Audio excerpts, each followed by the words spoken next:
பீதா சுதன் பரிசுத்தாவின் பெயராலே ஆமேன். மரியே வாழ்க. உங்கள் அனைவருக்கும் அன்னை மரியின் பிறந்த நாள் நல்வாழ்த்துக்கள். இன்றைய வார்த்தை, ஆண்டவர் உமக்கு சொன்னவை நிறைவேறும் என்று நம்பிய நீர் பேறு பெற்றவர். And blessed is our Mother Mary who believed that there would be a fulfillment of what was spoken to her from the Lord. லூக்கா நற்செய்தி அதிகாரம் 1 வசனம் 45.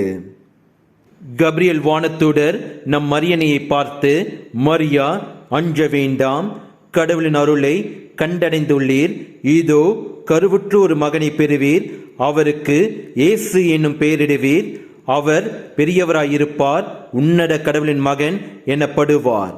நம் அன்னை மரி முழுமையாக நம் கடவுள் அளித்த இறைவார்த்தை நிறைவேறும் என்று முழுமையாக விசுவசித்தார். அதனால் கடவுளின் அருளை கண்டார். பெண்களுக்குள் அவர் ஆசி பெற்றவராய் திகழ்கின்றார். நம் கடவுள் இயேசு கிறிஸ்துவின் தாயாக இன்று இருக்கின்றார். இன்று நாம் அன்னை மரி போல் நம் கடவுள் இயேசு கிறிஸ்து அருளிய இறை வார்த்தைகள், ஆசீர்வாதங்கள் நிறைவேறும் என்று ஆழமான விசுவாசத்தை பெற நம் அன்னை மரியிடம் ஜெபிப்போம். தினமும் ஜெபமாலை சொல்வோம். அதனால் வாழ்வில் வெற்றி நிச்சயமாக அடைவோம். இயேசுவுக்கே புகழ். மரியே வாழ்க. ஆமேன்.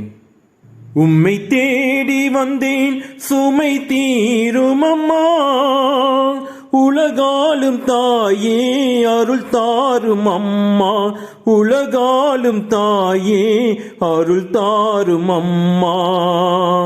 உம்மை தேடி வந்தேன், சுமை தீரும் அம்மா, கடல் நீரும் கூட உன் கோயில் காண அலையாக வந்து உன் பாதம் சேரும்.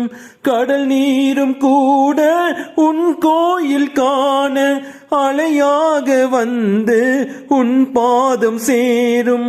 உலகாலும் தாயே உனை பாடும் வேளை நகர் தேடி வந்தேன், நலம் தாரும் அம்மா, நகர் தேடி வந்தேன், நலம் தாரும் அம்மா.